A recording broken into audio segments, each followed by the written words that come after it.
स्वागत है आप सभी का हमारे साथ इस खास वीडियो में, जिसमें हम बात करने जा रहे हैं मीन राशि के लिए वीकली प्रिडिक्शन, साप्ताहिक राशिफल। और ये वीक आपके लिए बहुत खास है। देखिए, मीन राशि के लिए स्थितियां बहुत बहुत बेहतर है। तो चंद्रमा की स्थिति बहुत बेहतर है। चंद्रमा जब ये वीक स्टार्ट होगा तो आपके भाग्य में रहेंगे, फिर कर्म में और फिर लाभ भाव में, यानी पूरे ही वीक चंद्रमा आपके लिए बहुत शुभ परिणाम देने वाले होंगे। आपकी मनोकामनाएं पूरी करने वाले होंगे। साथ में आपकी ही राशि में सूर्य मंगल दोनों उपस्थित हैं, तो यहाँ पर आपको मान सम्मान मिलेगा, कॉन्फिडेंट रहेंगे, पराक्रम बढ़ेगा, ऑरा बढ़ा रहेगा। लेकिन कहते हैं ना कि जोश के साथ होश नहीं खोना, एरोगेंस में नहीं जाना, और जो कहते हैं ना कि घमंड, प्राउड या ईगोइस्टिक आपको नहीं होना, ये ध्यान रखना आपको बहुत जरूरी है। जैसा हमने कहा, चंद्रमा की स्थिति वृश्चिक, धनु और मकर में रहेगी। तीनों ही स्थितियां आपके लिए बेहतर है। बस जब ये वीक स्टार्ट होगा तो चंद्रमा नीच के जरूर होंगे, हालांकि वो कोई बहुत ज्यादा नेगेटिव फल नहीं देंगे। त्रिकोण में है, आपके भाग्य में है, तो लाभकारी स्थिति यहाँ पर आपके कार्य क्षेत्र के लिए बनी हुई है। और ओवरऑल अगर हम देखें तो इस वीक में एक और प्लैनेट मरकरी, जो बुद्धि के देवता हैं, 11 अप्रैल को अपना राशि परिवर्तन करेंगे और वो भी आप ही की राशि में आ जाएंगे, मीन में आएंगे। और मीन में आके बुध नीच के हो जाते हैं, तो यहाँ पर चतुर्ग्रही योग बनने वाला है। सूर्य मंगल शनि और बुध चारों ग्रह आपकी ही राशि में रहेंगे। लेकिन यहाँ पर देखिए, शनि और मंगल विस्फोटक योग बना रहे हैं, हालांकि पिछले वीक से यहीं पर हैं, तो स्थितियां तो यहाँ बेहतर है। मंगल की चौथी दृष्टि आपके सुख भाव पर है, सप्तम पर है, और साथ ही आपके रोग बीमारी को भी समाप्त कर रही है। देखिए, यहाँ पर मंगल आपके लिए लाभकारी बने हुए हैं, भाग्येश हैं आपके और धन भाव के स्वामी हैं। तो यहाँ पर आपको प्रॉपर्टी और धन से भी लाभ होता हुआ नजर आ रहा है। शुरुआत करें आपके स्वास्थ्य की, तो देखिए स्वास्थ्य के लिए हम जरूर कहेंगे कि चीजें ठीक हैं, लेकिन 7.5 चल रही है, तो यहाँ पर मानसिक तनाव से आपको बचना होगा, विशेषकर जब ये वीक स्टार्ट होगा।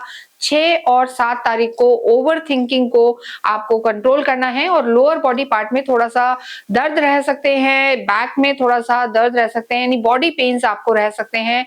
सूर्य मंगल का आप ही की राशि में होना, ब्लड प्रेशर को भी आपको संभालने की जरूरत है, क्योंकि 4 ग्रहों का आपकी राशि में होना, ओवर थिंकिंग, ब्रेनस्टॉर्मिंग, नए नए आइडियाज, ये सब चलेगा, तो मेंटल प्रेशर यहाँ पर रह सकता है। लेकिन ज्यादा कुछ नेगेटिव नहीं है। अगर शनि आपकी कुंडली में अच्छे बने हुए हैं तो स्थितियां आपकी ठीक हैं। बस वीक के शुरुआत में थोड़ा सा स्वास्थ्य का आपको ध्यान रखना है। लव लाइफ की हम बात करेंगे।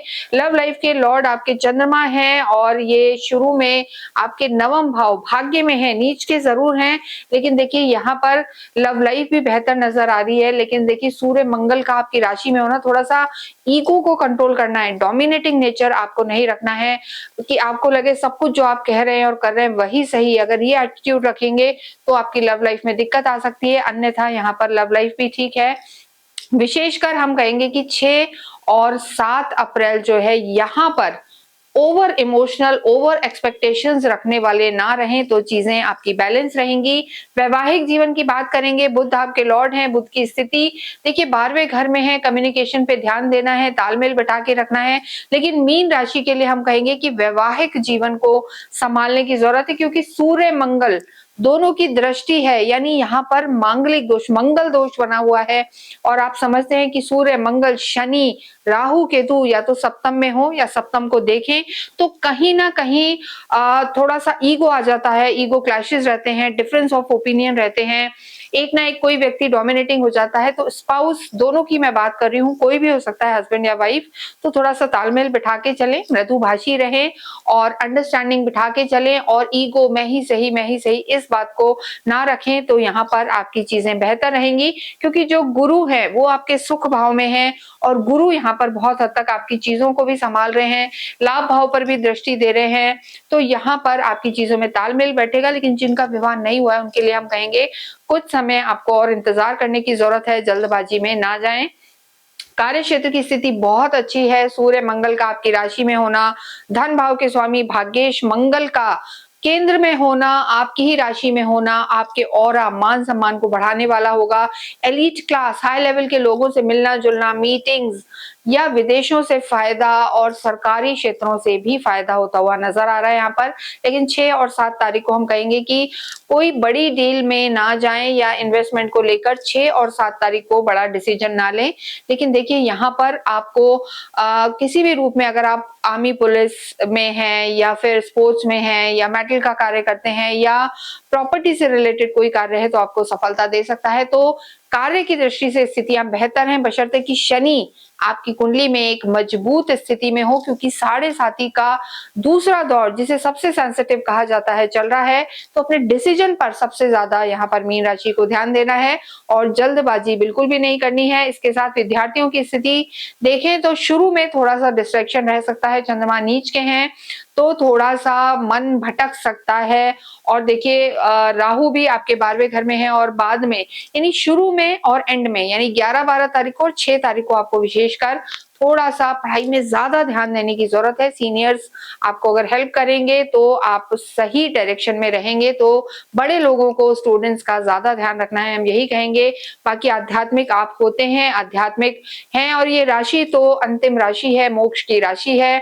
यहाँ धर्म कर्म करते रहेंगे, चैरिटी करेंगे, धार्मिक यात्राएं होंगी और आपकी बुद्धि भी हम कहेंगे कि धर्म से जुड़ी रहेगी। लेकिन देखिए सूर्य मंगल आपकी ही राशि में है, शनि है, विस्फोटक योग बना हुआ है, तो जल्दबाजी नहीं करनी। मन उच्चाटन एकदम से हो जाएगा, अरे ये सब करा फिर भी कुछ नहीं हुआ, तो ऐसी स्थिति में आपको नहीं जाना है। और हमने जैसा आपको कहा, भाग्य यहाँ पर बहुत प्रबल है, आपके भाग्येश आपका पूरा साथ देंगे।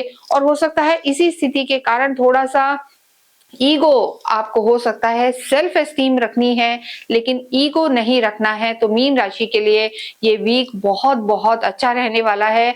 जितना हो आप ओम नमो भगवते वासुदेवाय ये जप करते रहें, गाय की सेवा करें और वृद्धाश्रम में जाकर अवश्य ही दान पुण्य करें। गुरुवार के दिन आप कुछ भी येलो कलर की मिठाई या फ्रूट आप जरूर से कृष्ण मंदिर में चढ़ाएं, तो आपकी सारी परेशानियां दूर होंगी। आप अवश्य ही शनिवार के दिन स्ट्रीट डॉग को फीड करें या असहाय लोगों में आप दान पुण्य करें, अन्नदान करें, तो आपके लिए बहुत ज्यादा शुभ रहने वाला है। इसके साथ ही हम इस वीडियो को समाप्त करते हैं। कमेंट बॉक्स में आप ओम नमो भगवते वासुदेवाय लिखें।